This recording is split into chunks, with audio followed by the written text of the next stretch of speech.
So it's finally time to do the UR tier list for My Hero Ultra Impact. With the Global's release, a lot of people are asking me what is the best UR character, and honestly, there is not a single best UR character because there's so many different game modes which require so many different mechanics. There's just not one good character for every single mode. Now, some background information on me. I have played JP Ultra Impact since day one, so I do know a little bit about the game's mechanic, hopefully.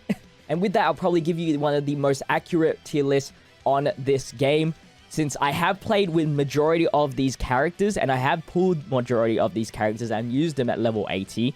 But some of the characters in here I have not used since I did quit JP Ultra Impact not too long ago, which meant I did miss some URs. So if I do get to a UR where I haven't used, I'll tell you in advance, and then I'll rank them from my first impressions just based on reading their abilities. Of course, we'll be ranking them just in general, so their usages in PvP, VE Tower, USJ, Story, and Advance will all be taken into consideration. So even though if somebody is really good in PvP but really bad in VE Tower, for example, like the worst of the worst and the best of the best, and I'll put them average, obviously would be a B, because D tier and S tier in the middle of that is B tier, okay? If that makes sense.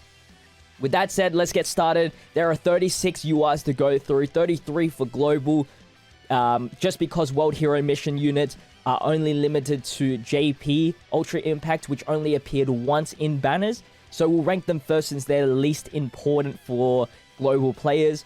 Deku here is a pretty strong unit, but outside of PvP, I wouldn't use him anywhere else. And even in USJ, I would run a villain purple team over the Deku on the team. So with that said, I will probably put him in a C. He's not the worst character, but in terms of usages, you probably won't ever use him as much because he needs diverse villains. USJ, the yellow typing is All Might, which is a hero, obviously, so he doesn't even get his damage buff.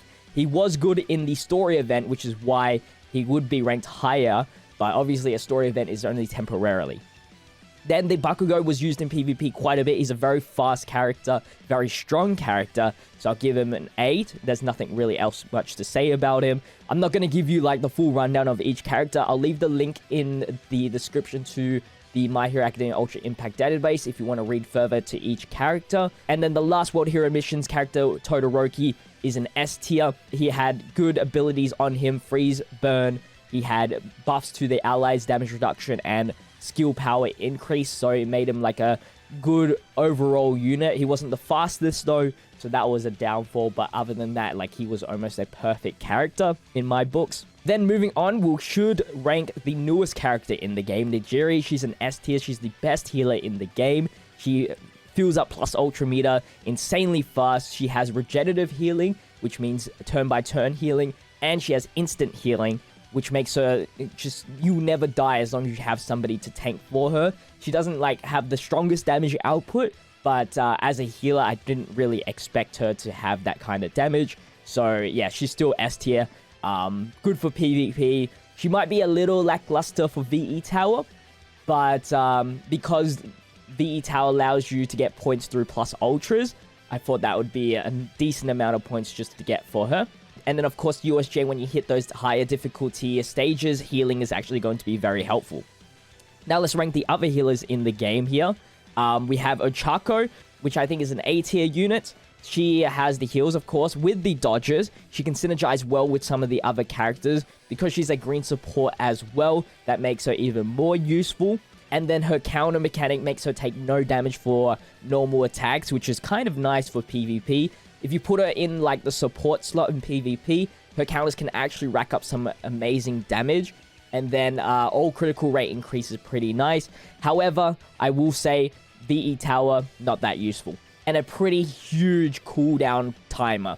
So just keep in mind that it takes 6 turns to get her counters back and 7 turns to get her heals back. Nijiri is a little bit quicker on the heal timing. Next up, we have Momo. I think she's still an A tier unit, but she's not like better than Ochako. I think out of the 3 healers here, she's the worst of the bunch. Let me explain really quickly. So if we look at the blue team that she supports, healing doesn't matter on that team. You already have Blue Kirishima, which will tank all the hits, and you have Air Force Deku, who will dodge after hitting under 50% HP. So in terms of the healing capabilities, it doesn't really matter if only one person is only going to take damage. And Kirishima has barrier inbuilt with him, so he doesn't even take any hits, which is crazy good. Now, for the power boost, that's always handy, of course, but I actually think HP boost is actually better in this type of meta right now. In PvP, you think power is really good, but in the PvP mechanics, your damage increases as the turn count increases. So regardless, your characters are going to do more damage, and that's why I think HP is a little bit better, where you can survive a hit rather than being a glass cannon. I will say in PvP, Momo's really good for the speed debuff, but in order to outspeed some of your higher BP teams, you do need to really invest into her, which might not be worth it early game. You might have to be like an extreme whale to get to the point where you're upgrading Momo to level 100, unfortunately. So that is just an issue in general of the game's mechanic, and then it's just what's surrounding on Momo, unfortunately. Now, since we did talk about Kirishima, let's rank him next. I think both Kirishimas are S tier, blue and red. The blue Kirishima, I think, is a little bit better, but they both have, like, their cool mechanics built in with them. So with Kirishima, the reason why I think he's better is because he gains barrier more often than not. So he has, from his skills, barrier, while the Kirishima, the red Kirishima, gets barrier from his plus ultra. But the red Kirishima has damage reduction as well, so that is a counter fact to that. So they both tank really, really well. But I do think, of course, being blue a better typing than red, unfortunately, at this moment. I think blue typing has been, like, one of the best typings if you're really considering, like, mono teams, like, ranking each other. Blue has definitely still been the best, and then red is probably, like, second or third best. And, of course, like I said, HP is better than power increase, in my opinion. So with his auto skill, blue Kirishima's auto skill, he provides max HP by 25% to blue allies, which is very, very good, while Kirishima provides red allies with the power by 25%. Now, there's a good reason why Kirishima buffs power. It's because he's supposed to support red Deku, and red Deku is like a glass cannon, and him having the taunt makes it so that red Deku just never gets hit. That's supposed to be the combination you're supposed to do. But in theory, it works, but in practice, it does not work at all. But regardless, they're both good for VE Tower, PvP, USJ, like they're S tier units regardless. And then I guess we can rank the rest of the Dekus. I think yellow Deku is probably the worst Deku of the bunch. He's a really fast character, but he hurts himself in terms of yellow supports around him. He doesn't have a like taunting unit that will help him like stay alive. So when you're trying to get like a 3-star completion, it's not that great. You're only practically using him for the speed increase. If you're trying to get like beat the speed tie or something in PvP, that's the only reason why you would use him. But even then, like, it's not even worth it because he just damages himself. And he only has one damaging action skill as well, which is a pretty bad thing for a damage dealer or trying to be a damage dealer. Red Deku's a little bit better because you have Kirishima to help support him. I would say he's better than purple Deku, just because he's also used in USJ to do a lot of damage. This guy can get max damage super easy, so I'll give him the benefit of that. And then Air Force Deku is like, I'll probably give him an S tier as well, because Air Force Deku here has the inbuilt dodges. He does a lot of damage. He decreases enemy speed, which is good for PvP. Crit rate decrease. He's good for VE Tower because of those debuffs. So he's very, very good in just practically everywhere. His least useful spot is VE Tower because there are better debuffers than him. But still very good regardless. So he's an S tier. Nothing really wrong with him. Bakugou is probably still an S tier unit. He'd probably be the first one to get kicked out of S tier. Unfortunately, he's still one of the fastest characters in the game. He's still one of the strongest characters in the game. Lowering defense is super good through his action skill. He burns. He provides blindness. He has a lot of different effects built into him. In story, he can build up his attack and stuff like that. So a super solid unit for sure. I guess moving on, we got the purple Bakugou as well. Purple Bakugou is more of the lowering defense situation, and I think has the same problem with this purple Deku, where like purple is more for villains, and like there's not many purple heroes, and then you have to run this specific one team, which is not that great, where you could run like Shigaraki and All For One, which buffs each other up and everything like that. So in terms of synergy, purple's not the greatest. He is still very fast. Lowering defense is good for USJ, and that's pretty much where he stands by. I wouldn't run him in PvP at all, because lowering defense is not that crazy important. He's just a B tier character. Nothing too crazy, but nothing too good. Then we have the yellow Bakugou. This is one of the few characters that I haven't used. Technically, I haven't used the blue Kirishima, but if you kind of use red Kirishima, you kind of know what you're dealing with. Yellow Bakugou, he's pretty much a damage dealer. He has really no effects built into him, so I don't think he is a S tier character. He's more on the line of the same as the red Bakugou.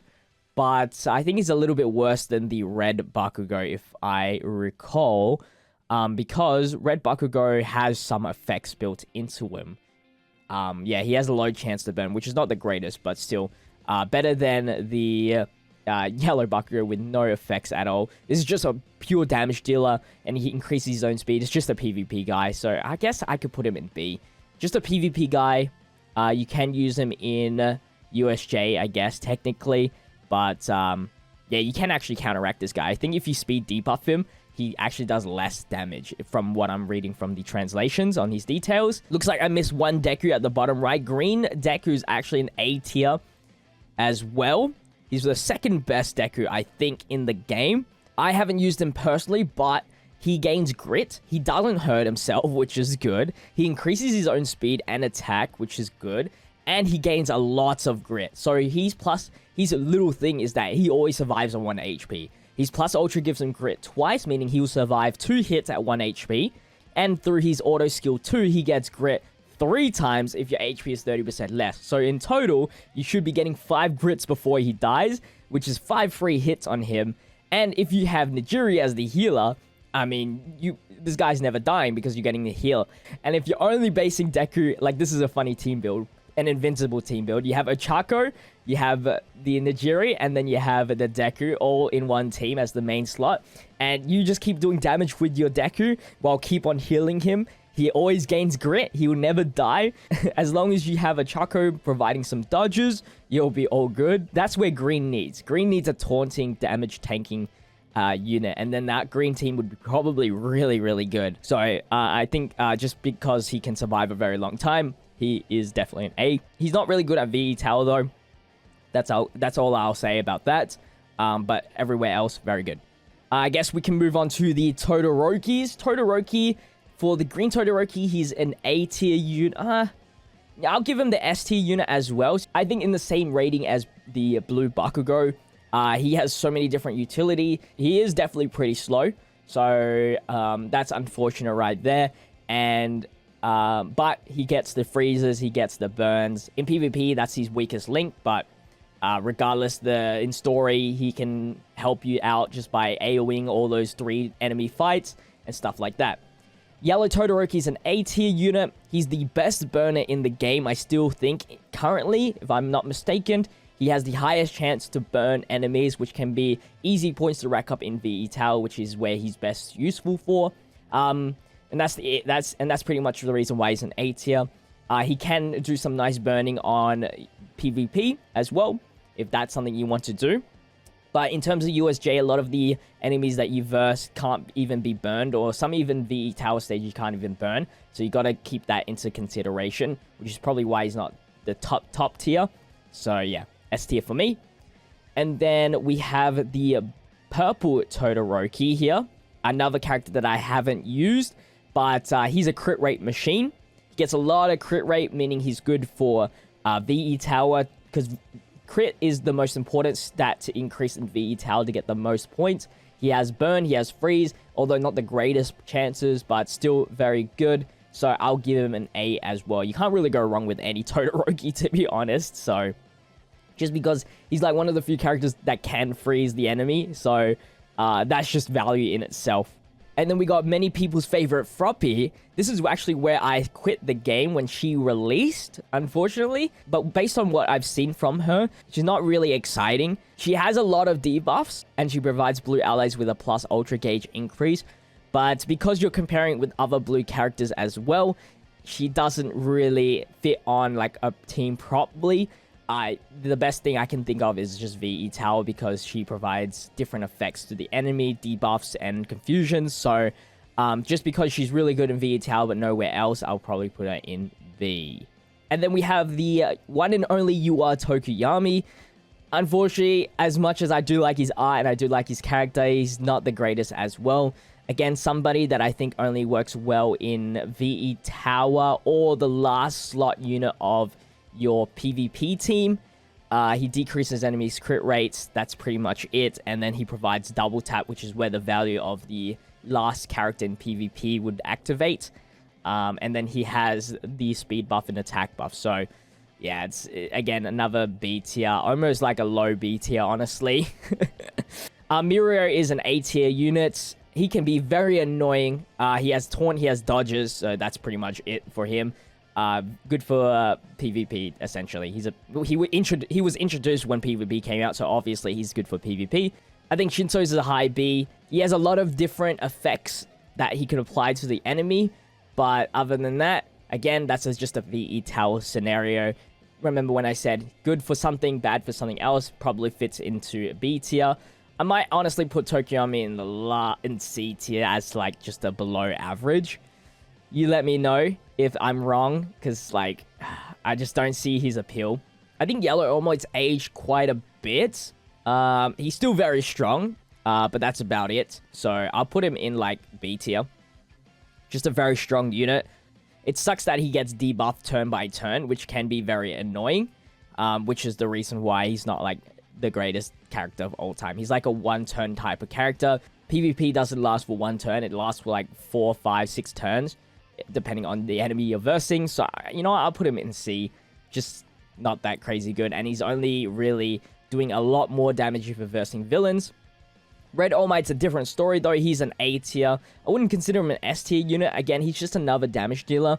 But I've seen people like really enjoy him, and he does do a lot of damage. You do need to have a lot of characters surrounding him that will debuff the enemy. So he gets a lot of the attack bonuses if like the enemy is like attack down, speed down, skill damage down. So in order to proc all of those, you need like this perfect 2 units around him that will do those debuffs, which can hinder him. But it is bonus damage. So regardless, he still does decent damage. And he's a nice little like skill damage support with his plus ultra. I think if you are using him as a guest, that skill damage increase is really nice. And then again, same issue, you have to verse villains. And as you can see from our tier list, we don't see that many villains. Although I haven't ranked that many villains yet. If any at all. So I'll put him, you know, I'll put him in, yeah, bottom A. I think Mirio is just a bit better. Isawa is S tier.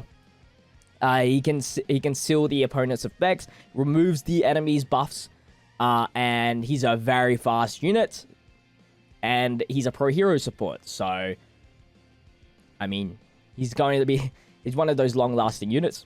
And then for the other Isawa, the purple Isawa, he's just a worse version of the yellow Isawa. I would put him in high B. He has like cleanse, which can be good, and then restraint is like a harder version of a freeze, because a lot of like the boss enemies can't even be restraint, but he is a good crit machine, so that does give him some value for sure.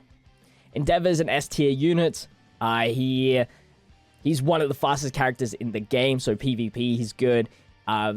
VE Tower, he has a burn effects, 2, 3 burn effects. I think every single skill he has a burn effect, which is good. He gets stronger as your health goes lower, which is pretty decent. And he can also decrease enemy speed. So PvP, VE Tower, strong dealing damage unit. He's good everywhere, essentially. Hawks is a A-tier unit. I'll give him low A-tier unit, yeah. Now, if you watch my reroll video, I did put him in C, because I did that video basing it off day 1 of JP. But because Global is on the same level as JP, he actually gets a big buff because of PvP. He's the fastest unit in the game, I still think, in the game. He has like over 600 speed if you fully max him out. And he has more speed increase through his ability. He has inbuilt dodge, which is insane. Paired up with Ochako, he's always getting the big boost in damage, because that's one of his auto skills. So just because of that, he's one of the best characters to use in PvP, and he's good for damage dealing in USJ. VE Tower, not so great. And then Blue Hawks is another character that I haven't used, which was introduced like a few weeks ago, just before the Global's release. His skill damage is based on speed, so I don't know how fast he is because I haven't pulled him and I haven't seen his stats. So if anybody's pulled him, let me know if his speed is like over 600 on the character encyclopedia. But I still think he's a worse version of the Green Hawk, so I'm going to put him in, I would say low B, or maybe like a C. He just doesn't look like somebody that would be really good in general. Unless you have somebody that will always give him a speed buff. That's pretty much the end of story there. Shigaraki. So now we're finally getting into the villains. I really didn't realize how little villains there are. There's actually only 6 villain URs. That's crazy. They need to add more. Like, look at how many UR heroes there are. Poor Yellow Deku. I don't think anybody's on that level of Yellow Deku yet. The problem with villains, other than Toga, is that they're all slow. Which means none of them are really S tier. Shigaraki's like A tier. He's very strong versus heroes. All for One is A tier because he's, again, he got like all those different debuffs and little effects that he has in his kits. Shigaraki's like A tier as well. Like, then they're good. They're just not the greatest characters of all time. He's really good for PvP. Actually, because he's only good for PvP and like bad everywhere else, really, and story mode, I guess. But he's good at USJ, so yeah, I'll give him A. I'll give him A. He's just not good at VE Tower. Like the Shigaraki in All for One is good for VE Tower as well, and good for USJ, and good for story and stuff like that. The red Shigaraki is just not on that level, but he's very strong regardless. He's a PvP guy. If you have him, I'd put him in the sub slots. You just fill up his plus ultra, and then you just plus ultra your 3 enemy team, and then bang, they're all dead. Almost all dead. The blue Toga is pretty decent. She has really high chances to do bleed, and she fills up her plus ultra meter pretty fast, so I'll give her A tier. I think she's one of the better villains, honestly. VE Tower good. Bleed is a good effect. It does a lot of damage through time, and because she gets so much plus ultra increase, she can spam her plus ultra so fast. So high chance to bleed is super good. And then I think the green Toga is a little bit worse. I think the worst villain of all the bunch. She's really awkward. She needs Ochako on the team essentially to really maximize everything that she has. Of course, that makes sense based on the story. And then she is pretty much like a bleed unit as well, but blue Toga does it better. And then the only thing that she gets that's good is the dodging mechanic. But if you're running a green Ochako, you don't really need the dodging mechanic, do you? Other than getting a speed increase when she's having evasion active. So, yeah. And then Overhaul is a pretty decent unit as well. He can be annoying, but there's ways to counter him. I think the big thing that he has is that he can full heal himself back if you are underneath a specific amount of HP, making him kind of an annoying character to verse in PvP. But since you know you are versing Overhaul, unless you're versing a secret team, he can be easily countered. There are ways to avoid those counters, like giving him grit memory. That's the best thing you can do. But other than that, like, he's just like a... Wow, we just put every single villain in A tier. I'm going to give Toga B tier, just because she's on a different level than these 5. And then the Kaminari, which it looks like to be a fun unit. I haven't used him. He has the strongest AoE plus ultra in the game, but he also damages all of his allies. There are ways to take advantage of all that damage, but it's a very weird thing, and the paralysis is pretty fun to see, because if you get the paralyze, it's one of the stronger stunning effects in the game, other than freeze. And then he has all these different effects where if you are under a certain amount of HP, you get like this different effect. If you're over the certain amount of HP, you get this kind of effect. So he can be like a cool, fun unit. I don't think he's reliable though, so he's not like S tier. Just because he has some funny quirks, I'm going to just put him in A tier just because of it. So that's my finalized tier list. Hopefully this is majority agreeable to most of you. If you again have some other opinions on some of the characters, if you think they rank lower, rank higher, let me know in the comment section down below. For those that skip to the end of the video, we gotta troll them. Let's put Nigerian C tier, Bakugou in B tier. Let's put Yellow Deku S tier. Yeah, this is gonna be so funny. Let's just muddle up the list a little bit. Gotta respect my boy Isawa. He can stay in B. Yeah, let's go like that. Yeah, so that's my final tier list. I hope you guys did enjoy. If you did enjoy, make sure to leave a like, comment, and subscribe to the channel with the notification bell on. Stay up to date with the Ultra Impact content. Check out my social medias linked in the description. Until the next one, stay healthy, stay safe, stay fizzy. Peace out.